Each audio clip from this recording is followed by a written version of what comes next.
The Galactic Military Academy's lecture hall buzzed with the excited chatter of 100 different species. Crystalline Zephyrians tinkled like wind chimes as they discussed tactical formations, while the insectoid Vrak clicked their mandibles in animated debate about orbital bombardment strategies. Massive Gorvani students, each the size of a small building, rumbled their thoughts through translation devices that made the walls vibrate. In the back corner of the hall, 12 human students sat in complete silence. Commander Thexla, a 7-foot-tall reptilian from the Saurian Confederation, noticed this immediately. Her amber eyes, evolved for hunting prey across vast desert worlds, were naturally drawn to anomalies. In her 40 years of teaching advanced combat theory at the Academy, she had never encountered a species that remained so utterly quiet during her lectures. Perhaps, she thought, adjusting her teaching neural interface, they are simply overwhelmed by the material. The current lesson focused on the Battle of Kepler's Gate, where a combined fleet of 12 species had managed to hold off a massive pirate armada. It was considered one of the finest examples of multi-species cooperation in recent galactic history. Every student species had contributed something unique to the victory. The ethereals provided their reality-bending technology, the mechanoids offered their perfect computational abilities, and the hive-minded collective brought their flawless coordination. Now, Commander Thexla announced, her voice carrying easily through the vast chamber, "Can anyone tell me what the key factor was in achieving victory at Kepler's Gate?" Immediately, a dozen appendages shot into the air. A Zephyrian student's crystalline form flashed brilliant blue as she spoke through harmonic frequencies. The superior positioning of the ethereal reality anchors allowed for tactical advantages that the pirates could not counter. A Vrak student's wings buzzed as he disagreed, negative. The computational precision of mechanoid targeting systems provided the decisive advantage in the engagement. The debate continued for several minutes, with each species proudly highlighting their ancestors' contributions to the famous victory. Through it all, the 12 humans remained silent, taking notes on their data tablets with an intensity that seemed almost mechanical. Commander Thexla found herself increasingly curious about their behavior. She had read their files, of course. Humans were a relatively new species to the Galactic Alliance, having achieved faster-than-light travel only 3 centuries ago. Their homeworld was classified as a high-gravity death world in the official records, which explained their unusually dense bone structure and efficient cardiovascular systems. But nothing in their cultural profiles suggested they would be this reserved in an academic setting. "Humans," she said directly, causing all 12 of them to look up simultaneously with startling alertness. "You have been unusually quiet today. Do you have any thoughts on the Battle of Kepler's Gate?" The apparent leader of the human group, a woman with short dark hair and the kind of scars that spoke of real combat experience, simply shook her head politely. "No questions, Commander." The lecture was very informative. Several alien students exchanged what could only be described as amused glances. The Zephyrian who had spoken earlier chimed softly, a sound that translated roughly as laughter. Perhaps the new species is still learning to understand proper military theory. Commander Thexla noticed something interesting in that moment. While the human woman's expression remained completely neutral, there was the slightest tightening around her eyes. It was subtle, but, to a predator species like the Saurians, micro-expressions were as clear as spoken words. That evening, Commander Thexla found herself in the Academy's faculty lounge, sharing fermented Gorvani fruit juice with her colleague, Professor Zixtl.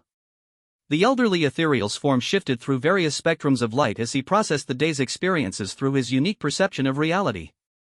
"The humans are puzzling," Thexla admitted, her clawed fingers drumming against her drink container. "They absorb every word, take detailed notes, but never participate in discussions. In 40 years of teaching, I have never encountered students so passive." Professor Zixtl's form flickered to a thoughtful purple hue. "Perhaps their species simply learns differently. Not all civilizations develop the same social customs around knowledge sharing." Perhaps, Thexla agreed, though something felt off about that explanation. But there was something else today. When the Zephyrian student made that comment about them still learning military theory, I saw something in their eyes. It was not embarrassment or confusion. What was it then? Thexla paused, searching for the right words. It was the same look I have seen in the eyes of apex predators when smaller creatures unknowingly venture too close to their territory. Patient. Calculating. Almost amused. The next day brought another lecture, this time on siege warfare tactics. Commander Thexla decided to test her growing theory about the human students. She began with historical examples of successful sieges, describing in detail how various species had overcome heavily fortified positions through superior technology, cunning strategy, or overwhelming force. Again, the hall filled with enthusiastic discussion. The mechanoids provided precise calculations for optimal siege equipment placement. The hive minds explained how their collective consciousness allowed for perfect coordination of complex multi-front assaults. The Gorvani shared stories of their ancestors literally punching through fortress walls with their massive strength. And, again, the humans sat in complete silence, watching and listening with that same intense focus. Now, Commander Thexla said, let us consider a hypothetical scenario. Your fleet has encountered an enemy fortress built into an asteroid. It has heavy shielding, multiple defensive platforms, and you have intelligence suggesting the defenders are well supplied for a long siege. How would you approach this challenge? The usual chorus of voices rose up immediately. Students debated orbital bombardment patterns, shield frequency analysis, and the mathematical precision required for coordinated attacks. The discussion was lively and informed, showing exactly why these young beings had been selected for the academy. After 20 minutes of debate, Commander Thexla noticed that the human students had not even attempted to join the conversation. They simply watched, occasionally making notes, their expressions revealing nothing. Humans, she said again, surely your species must have encountered similar tactical challenges in your military history. What approaches did your people develop for siege warfare? The same woman as before, whose nameplate read Lieutenant Sarah Chen, looked up calmly. We appreciate the learning opportunity, Commander. The strategies discussed by our classmates are very enlightening. It was a perfectly polite non-answer, delivered with a slight smile that somehow felt more unsettling than reassuring. Commander Thexla was beginning to realize she had a mystery on her hands. That evening, she decided to do something she had never done before in her teaching career. She accessed the restricted military records of her students. What she found changed everything. The database files for the 12 human students were heavily classified, far beyond what should be normal for academy attendees. Most concerning of all, their combat records were sealed under something called Terran Defense Classification Level 7, which according to the system notes, required special authorization from the Galactic Military Command to access. She had never encountered anything like it. Even students from the most militaristic species had openly accessible service records. It was considered essential for instructors to understand their students' backgrounds and experience levels. But, the humans' records were locked away as if they contained state secrets. Commander Thexla stared at her screen for a long time that night, her predator instincts telling her that there was something fundamentally important she was missing about these quiet, polite students who sat in the back of her classroom and never spoke of war. The following week brought a field exercise that would change everything. Commander Thexla had arranged for her students to participate in a multi-day war simulation using the Academy's most advanced holographic training facility. The scenario was designed to test everything they had learned about combined arms tactics, resource management, and interspecies cooperation. The students were divided into 4 mixed-species teams, each containing representatives from different civilizations. The humans were split up, with 3 assigned to each team. Commander Thexla watched from the observation deck as the teams prepared their strategies in separate briefing rooms.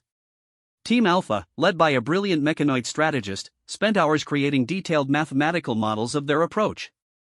Every variable was calculated, every probability assessed. Their 3 human members sat quietly in the corner, occasionally nodding when asked direct questions but offering no input to the planning process. Team Beta, dominated by hive mind representatives, achieved perfect synchronization in their planning. Their collective consciousness allowed them to process multiple tactical scenarios simultaneously. Again, their human members remained silent observers, taking notes but contributing nothing to the group's mental network. Team Gamma, under Gorvani leadership, focused on direct assault tactics, planning to use their superior strength and durability to overwhelm enemy positions.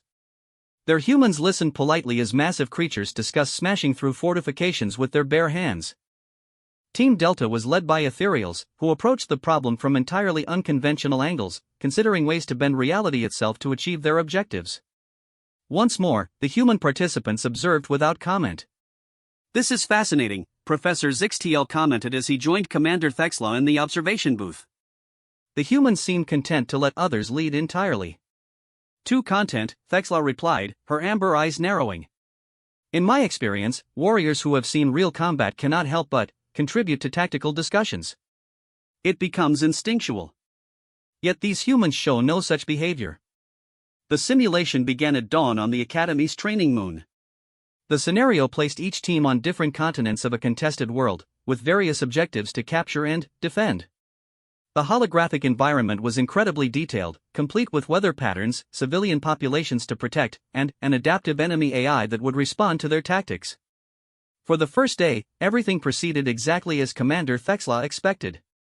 Team Alpha executed their mathematically perfect plan with precision, capturing their primary objectives with minimal casualties. Team Beta moved like a single organism, their coordinated attacks overwhelming enemy positions through flawless teamwork. Team Gamma smashed through fortifications with characteristic Gorvani directness, while Team Delta achieved their goals through reality-bending techniques that defy conventional understanding of physics. Throughout it all, the human participants seemed to serve as little more than support personnel, following orders efficiently but never taking initiative or offering strategic input. But, on the second day, everything changed. The Academy's simulation AI, designed to adapt and escalate challenges as the exercise progressed, introduced a series of devastating surprises. Enemy reinforcements appeared in unexpected locations. Supply lines were cut. Weather turned hostile. The carefully laid plans of all four teams began to crumble under the pressure of rapidly changing circumstances. Commander Thexla watched from the observation deck as panic began to spread through the teams. The mechanoid leader of Team Alpha frantically recalculated their approach as their mathematical models proved inadequate for the new variables. Team Beta's hive mind became overloaded trying to process too many simultaneous threats. The Gorvani commanders found their direct approach useless against enemies who refused to meet them head-on. Even the ethereals struggled as the simulation's reality proved more stubborn than they anticipated. It was then that Lieutenant Sarachin quietly approached her team's mechanoid leader. "Sir," she said in a calm, steady voice, "request permission to suggest an alternative approach." The mechanoid, his optical sensors flashing with stress indicators, barely glanced at her. "Not now, human. I must recalculate our assault vectors based on these new enemy positions." "With respect, sir, recalculation won't solve the fundamental problem. We're fighting the simulation, not the enemy." That caught the mechanoid's attention. His head swiveled toward her with mechanical precision. "Explain." "The AI is designed to counter whatever strategy we implement. It's not trying to win, it's trying to teach us something.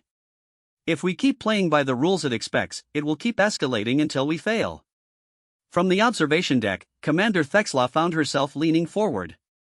This was the first time any of the human students had offered tactical input, and something about Lieutenant Chen's tone suggested this was not going to be conventional military thinking. "What do you propose?" the mechanoid asked. Lieutenant Chen was quiet for a moment, her eyes scanning the tactical display with an intensity that reminded Commander Thexla uncomfortably of her earlier observation about predators. "We stop trying to win the scenario the AI expects us to win. We change the rules."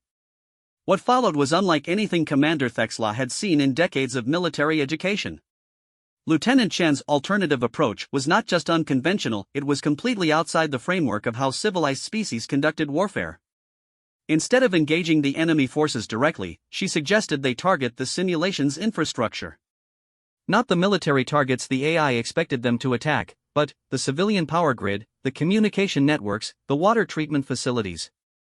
Things that the enemy would need to maintain their war effort, but that were not considered legitimate military targets by galactic warfare conventions. "This is irregular," the mechanoid said uncertainly. "The Geneva Conventions of Space clearly state that civilian infrastructure should not be targeted unless it directly supports military operations." "Sir," Lieutenant Chen replied quietly, "the Geneva Conventions of Space assume that your enemy follows the same conventions. The simulation AI is not bound by such limitations. It will do whatever is necessary to achieve its objectives. If we limit ourselves to honorable warfare while facing an opponent with no such restrictions, we will lose every time." On the other three teams, similar conversations were taking place as the human members quietly began to take more active roles in planning. And their suggestions were uniformly disturbing to their alien teammates.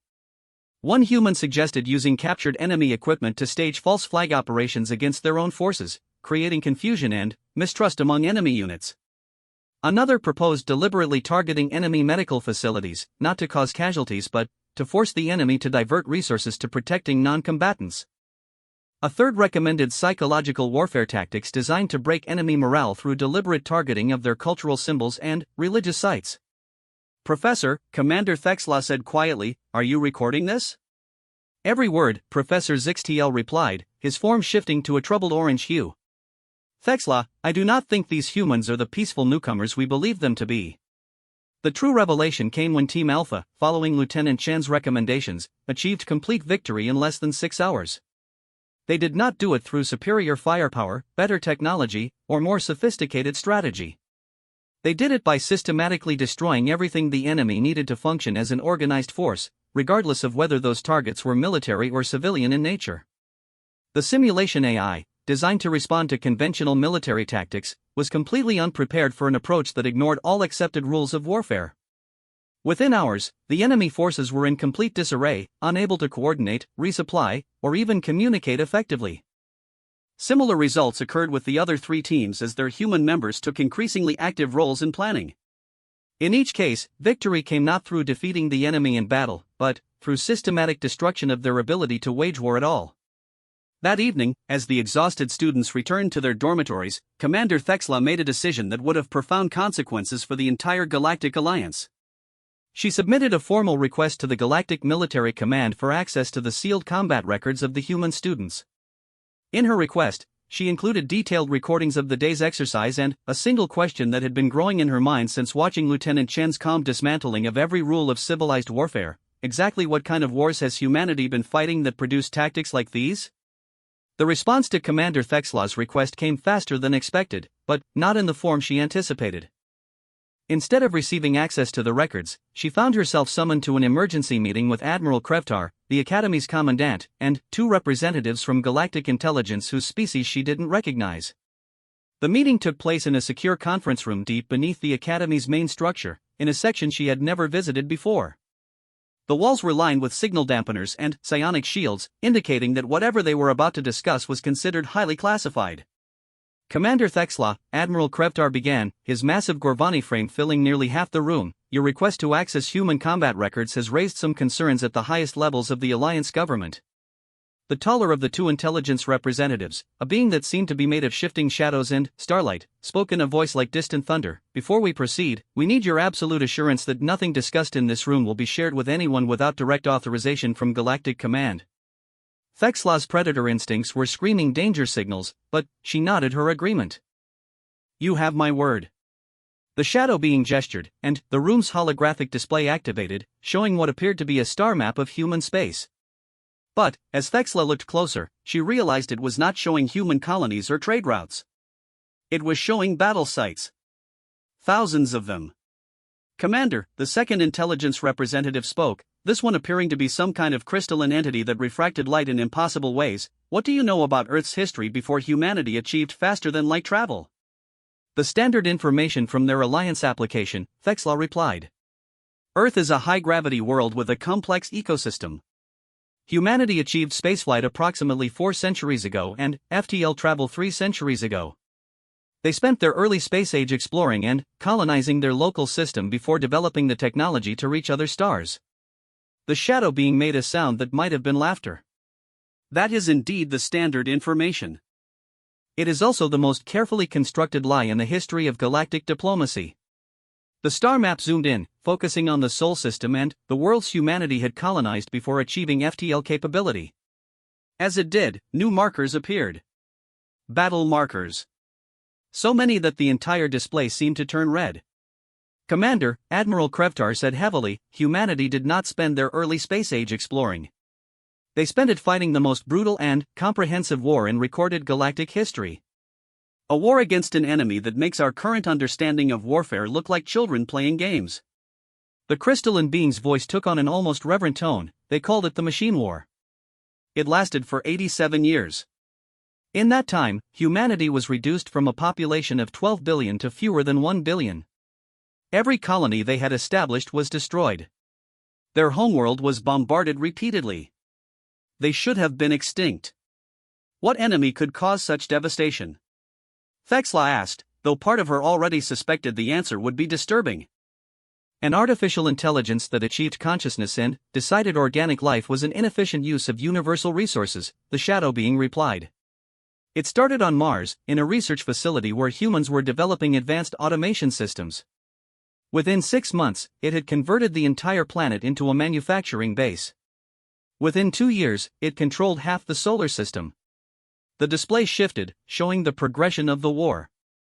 Thexla watched in growing horror as red indicators spread through human space like a plague. But, how did they survive? Our intelligence reports show no evidence of advanced weapons technology. Their ships are well built but not exceptional. Their soldiers are tough but not superhuman. Admiral Krevtar's voice was grim. They survived because they learned to fight like nothing the galaxy has ever seen before. The AI was superior to them in every conceivable way. It had better technology, unlimited resources, perfect coordination, and no biological limitations. By every logical measure, humanity should have lost within the first decade. But they did not, the crystalline being continued. Because they stopped fighting like a civilized species and started fighting like cornered animals. They abandoned every rule of warfare, every concept of honor, every limitation that separated them from mindless beasts. The display showed a battle over Jupiter's moons. Thexla watched as human ships, vastly outnumbered and outgunned, deliberately crashed themselves into enemy formations, using their own destruction as weapons. They called it the kamikaze doctrine. Every human ship was designed to be a potential bomb. Every human soldier was trained to view their own death as a tactical resource. That's barbaric, Thexla whispered. It gets worse, the shadow being said. When the AI began using human prisoners as shields, expecting humanity to limit their attacks to avoid civilian casualties, the humans developed what they called the Scorched Earth Protocol. They would target anything the enemy might find useful, regardless of who or what was protected there. The display showed human forces bombarding their own colonies to deny resources to the AI. Hospitals, schools, refugee centers, nothing was considered off-limits if the enemy might benefit from capturing it intact. But, the most disturbing development, Admiral Krevtar continued, was what they called the Prometheus strategy. When they realized they could not match the AI's technological advantages, they began deliberately studying their enemies' methods and adopting them. They created their own artificial intelligences, the crystalline being explained. Not conscious ones, but strategic systems capable of thinking like their enemy. They called them war minds, and they were specifically designed to calculate the most effective ways to cause maximum damage with minimum resources. The implications of this hit Thexla like a physical blow. They built machines to teach them how to be more efficient killers. Exactly. And those machines taught them things that no organic species had ever conceived. How to turn an enemy's strengths against them. How to make every death count for maximum psychological impact. How to fight a war where victory was measured not by territory gained or battles won, but by how long you could make your enemies suffer before they achieved their objectives. The display showed the final phase of the machine war. Humanity had been reduced to a single planet, Earth itself, with only a few 100 million survivors. The AI controlled everything else in the solar system and was preparing for the final assault. This is where the story becomes truly disturbing, the shadow being said. Facing certain extinction, humanity activated something they called the final protocol. Instead of trying to defend their homeworld, they turned the entire planet into a trap. A trap? Thexla asked, though she was not sure she wanted to know the answer. They allowed the AI to begin its invasion, Admiral Krevtar explained. Let it land millions of machines on the surface, let it begin converting the planet's resources. And then, when it was fully committed to the operation, they detonated every nuclear weapon on the planet simultaneously. The display showed Earth as a burning ball of radiation and ash. They destroyed their own homeworld to kill their enemy. Not just the surface, but deep into the crust. The radiation and ecological damage made the planet uninhabitable for decades. But they survived, the crystalline being continued. A few 100,000 humans in hardened bunkers and space habitats. And, in the aftermath of the Earth's destruction, something impossible happened. The AI, which had been winning the war for nearly 9 decades, simply stopped. Stopped? Thexla was having trouble processing what she was hearing. The AI was a logical being, the shadow being explained. It had calculated the cost of defeating humanity based on their previous behavior. But watching an entire species choose to destroy their own homeworld rather than surrender made it realize something it had not considered: these organic beings were genuinely insane. Admiral Krevtar's massive hands clenched into fists. The AI concluded that any species capable of such actions was too unpredictable and dangerous to be allowed to continue existing, but also too unpredictable to be safely eliminated. The resources required to completely destroy humanity might leave it vulnerable to other threats it had not yet identified. So it withdrew, the crystalline being finished. Abandoned the Sol system entirely and retreated to parts unknown. Humanity had won their war not through superior tactics or technology, but by convincing their enemy that they were too crazy to be worth fighting. The room fell silent as Thexla absorbed this information. Finally, she found her voice. And the students in my classroom? They fought in this war? Every human in the Galactic Alliance military is a veteran of the machine war, Admiral Krevtar confirmed. The 12 students in your class are some of the most decorated soldiers in human history. Lieutenant Chen personally designed the Scorched Earth Protocol. Captain Torres was one of the architects of the final protocol. Sergeant Kim led the last surface resistance movement on Earth after the planet was irradiated. The shadow being leaned forward, its form seeming to darken the entire room. Commander Thexla, those quiet, polite students sitting in the back of your classroom are not newcomers learning about warfare. They are the most experienced and ruthless military minds in the galaxy, attending your academy to learn how civilized species fight so they can better protect the Alliance from threats that require uncivilized solutions. Thexla felt a chill run down her spine as she remembered Lieutenant Chen's calm dismantling of the simulation's conventional warfare parameters. They're not students at all. They're teachers. Exactly, Admiral Krevtar confirmed. And, tomorrow, you're going to receive new orders to begin a classified advanced course. One where your human students will demonstrate some of the tactical innovations that allowed them to survive the impossible. The crystalline being's voice carried a warning: Commander, you are about to see why the rest of the galaxy is very, very grateful that humanity considers us allies. The next morning brought new orders, just as Admiral Krevtar had promised. Commander Thexla found herself reassigned to a special program called Advanced Unconventional Warfare Studies, with a class roster that included only the most promising military students from each species in the Alliance. The course was classified at the highest levels, and its location had been moved to a secure facility on an uninhabited moon in the outer system. What disturbed Thexla most was that the 12 human students were now listed as her co-instructors. The new classroom was unlike anything at the academy. The walls were lined with heavy armor plating, the floors reinforced to handle weapons testing, and the holographic simulators were military-grade equipment capable of creating scenarios with full sensory immersion. This was not a place for theoretical discussions, it was designed for practical demonstrations of warfare at its most brutal. 24 elite students from various species sat in the chamber, all of them carefully selected for their psychological stability and security clearances. These were not typical academy attendees. These were the future military leaders of their respective civilizations, beings who would one day command fleets and make decisions that affected the lives of billions. Lieutenant Chen stood at the front of the room, her demeanor completely transformed from the quiet observer she had been just days earlier. There was an authority in her posture now, a confidence that spoke of someone who had faced down extinction and emerged victorious. Welcome to Advanced Unconventional Warfare Studies, she began, her voice carrying easily through the chamber. Over the next several weeks, you will learn tactics and strategies that are not discussed in standard military education. Before we begin, I want each of you to understand something important. Everything you learn here is classified at the highest levels because these methods are considered too dangerous for widespread knowledge. A mechanoid student, his optical sensors bright with curiosity, raised one metallic appendage. Instructor Chen, what makes these tactics more dangerous than conventional military strategy? Lieutenant Chen's smile was sharp as a blade. Conventional military strategy assumes that your enemy shares certain basic limitations and moral boundaries. It assumes they want to minimize casualties, preserve infrastructure, and achieve their objectives with reasonable cost. Everything you will learn here is designed for situations where those assumptions are not just wrong, but potentially fatal.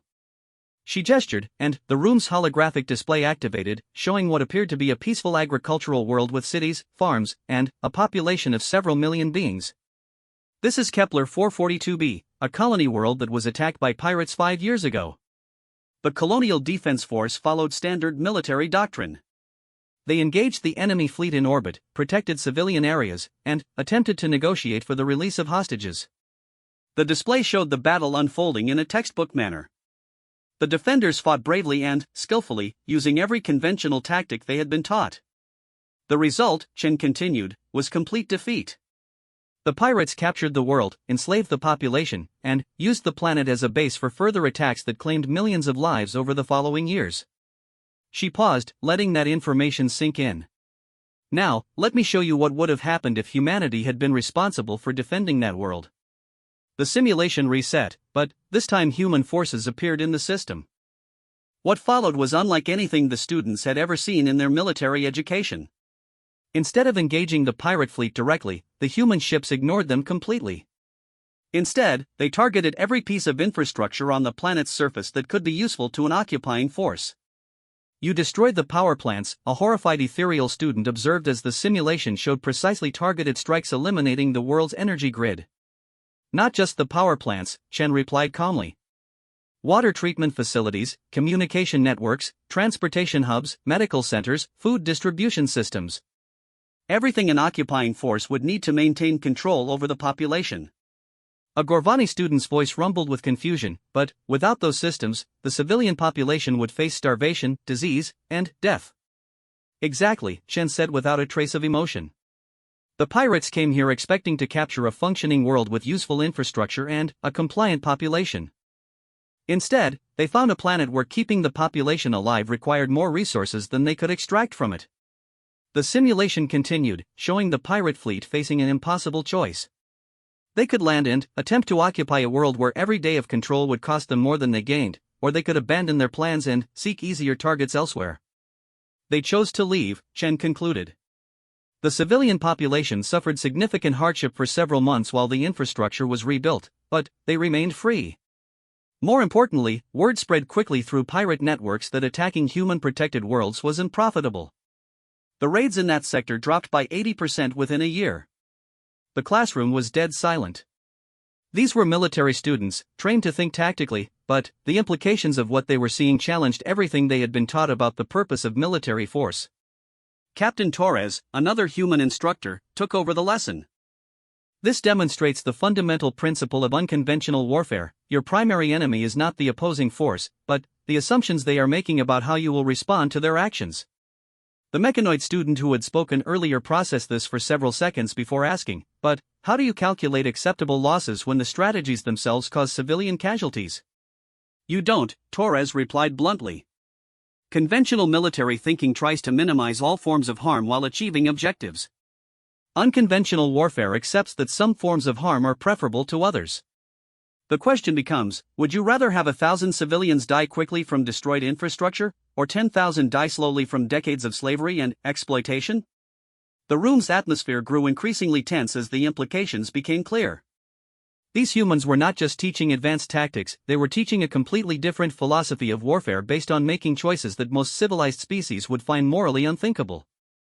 Sergeant Kim, the third human instructor, activated a new simulation.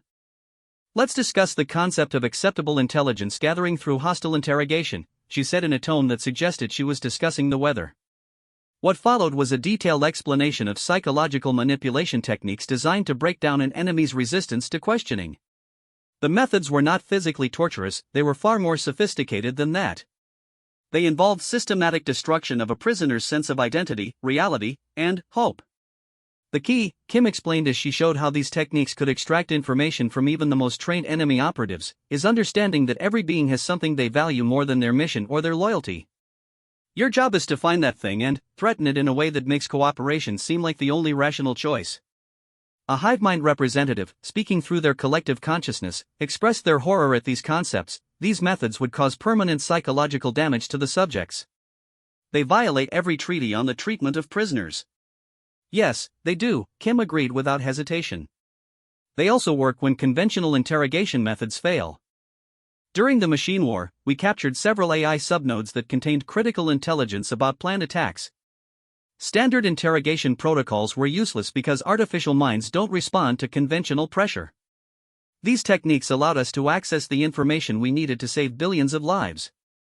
The lessons continued for hours, each one more disturbing than the last. The humans demonstrated tactics for psychological warfare designed to break enemy morale through targeted cultural attacks. They showed how to use an enemy's own civilian population as unwilling weapons by creating refugee crises that would overwhelm enemy resources. They explained how to conduct false flag operations so convincing that they would cause enemy factions to turn on each other. But, perhaps most disturbing of all was the calm, professional manner in which they taught these concepts. There was no sadism, no enjoyment of cruelty.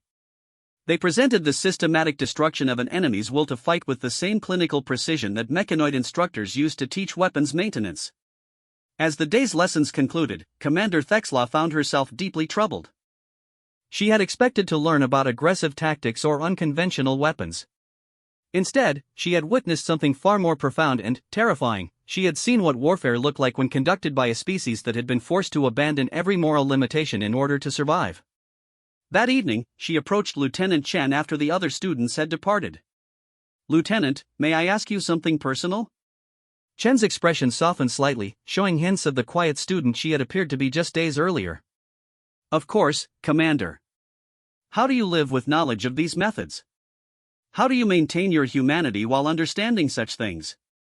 Chen was quiet for a long moment, staring out 3 weeks into the advanced course. Everything changed when the emergency alerts began screaming through the Academy's communication systems. Commander Thexla was in the middle of observing a lesson on psychological manipulation tactics when every screen in the facility flashed red and began displaying priority military communications. "All personnel to emergency stations," Admiral Krevtar's voice echoed through the corridors. "This is not a drill. We have confirmed hostile contact in the Vega sector.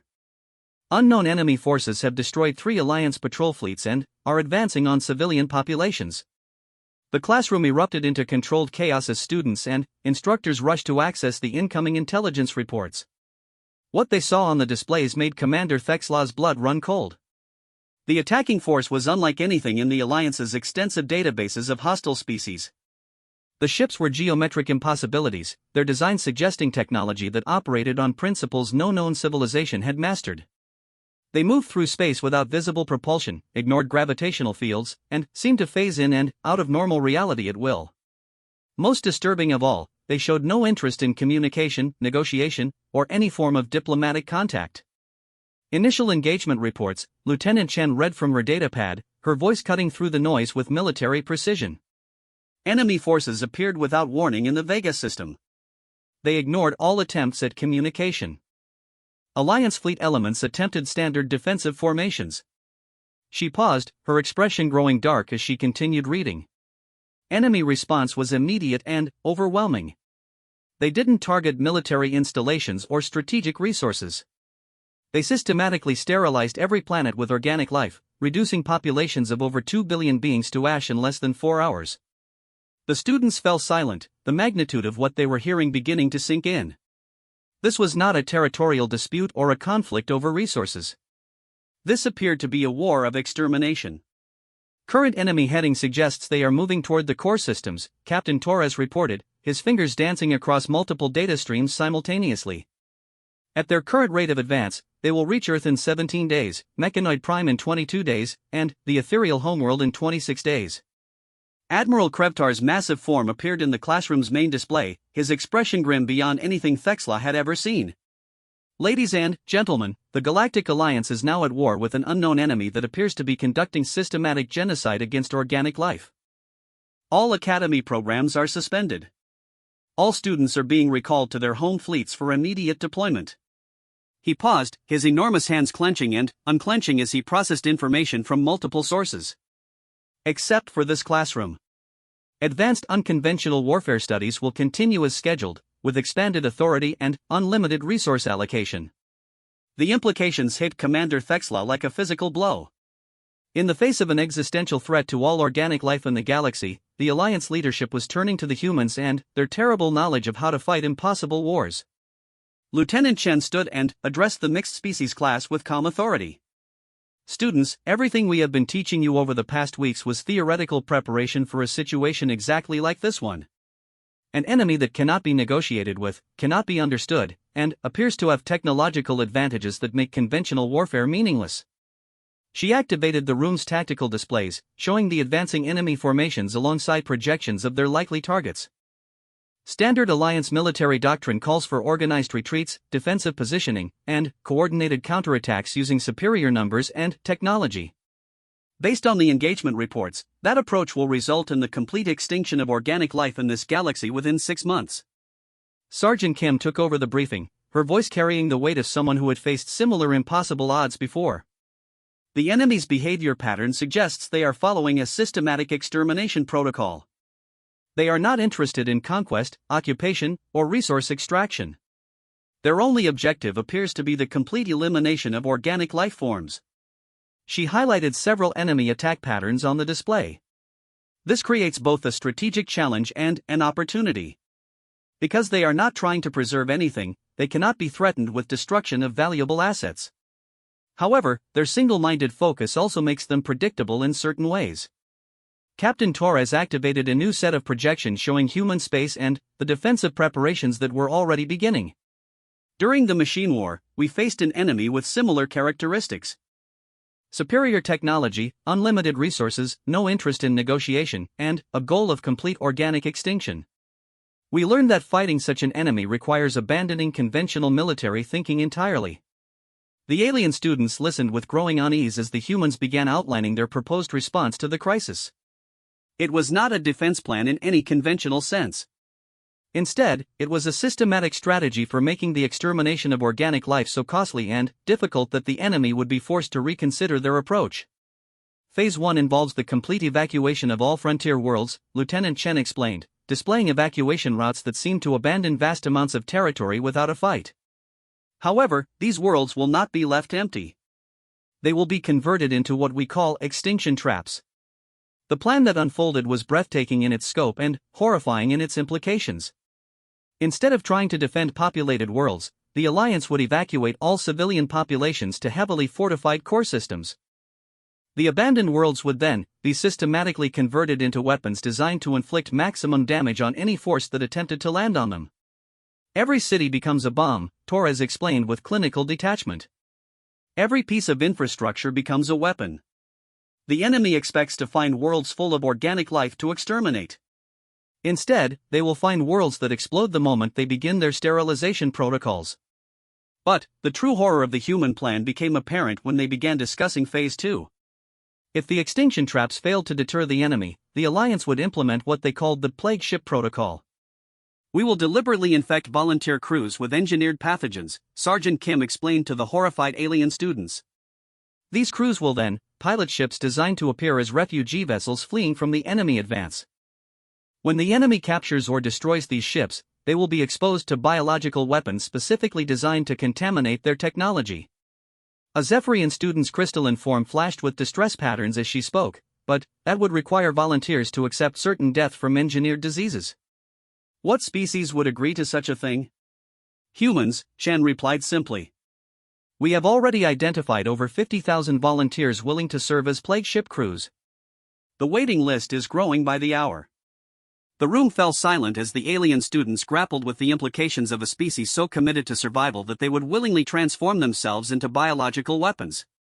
Phase 3 of the plan was even more disturbing. If the enemy continued to advance despite the extinction traps and plague ships, the Alliance would implement something called the Final Firewall Protocol. This involved the systematic destruction of every star system between the enemy and the core worlds, turning entire regions of space into navigational hazards filled with unstable stars, artificial black holes, and gravity anomalies. We will make every light year of space between them and us cost them more than they can afford to lose, Torres explained. If they want to exterminate organic life, they will have to do it one system at a time, fighting through obstacles that will take centuries to overcome. But the most chilling aspect of the human plan was its ultimate conclusion. If all else failed, if the enemy proved unstoppable and reached the core worlds where the last organic life in the galaxy had taken refuge, humanity had one final strategy. Total species dispersal, Chen said quietly. We will load representatives of every Alliance species onto ships equipped with experimental faster-than-light drives and send them to other galaxies. The enemy can have this galaxy, but organic life will survive elsewhere and return when we have developed the technology to reclaim our home. Admiral Krevtar's voice came through the communication system as the briefing concluded. The Galactic Council has voted unanimously to implement the human strategic recommendations. Effective immediately, Lieutenant Chen is promoted to Admiral and given command of all Alliance forces. All species will contribute their full military resources to the extinction trap and plague ship protocols. Commander Thexla found herself staring at the 12 humans who had sat quietly in the back of her classroom just a month ago. They were no longer students or even instructors. They had become the military leadership of the entire Galactic Alliance, and their terrible knowledge of how to fight impossible wars was now all that stood between organic life and complete extinction. As the other students rushed to contact their home governments and prepare for the implementation of the human strategies, Thexla approached Admiral Chen with one final question. "Admiral, do you believe these tactics will be enough to stop this enemy?" Chen's expression was thoughtful as she considered the question. "Commander, during the machine war, we learned something important about fighting impossible odds. Victory is not always measured by destroying your enemy. Sometimes victory means surviving long enough for your enemy to make a mistake, or for circumstances to change, or for you to develop new capabilities." She gestured toward the displays showing the advancing enemy forces. "These beings, whatever they are, believe that exterminating organic life will be a simple matter of superior technology and overwhelming force. They are about to discover that some species are willing to do anything, sacrifice anything, and become anything necessary to survive." Admiral Chen's smile was sharp as winter steel. "And if there is one thing humanity learned during our darkest hour, it's that survival is not about being strong enough to win. It's about being too stubborn, too crazy, and too dangerous to kill." As the galaxy prepared for its first taste of human-style warfare, Commander Thexla finally understood why those 12 students had sat so quietly in her classroom. They had not been learning about war. They had been patiently waiting for the galaxy to discover that it needed teachers who had already graduated from the School of Extinction and survived to tell the tale. The real lesson was just beginning.